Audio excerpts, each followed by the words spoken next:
Hey guys, and welcome back to this channel. In this video, I will be showing you guys how you can save pictures from Instagram message easily. So go to direct message here, select a direct message, and there's this one which has a picture.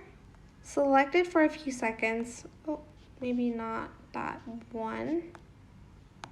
I don't know why this will load, but I'm just going to select it for a few seconds. Make sure there's a picture there. Go to more and select save, and it's going to be saved to your gallery. And that's pretty much it. I hope this tutorial was helpful for you guys. Don't forget to like, comment, share, and also subscribe to this channel if you haven't done that. If you have any questions, just leave it in the comment section down below and I will try my best to answer them all. Thank you so much for watching. Bye!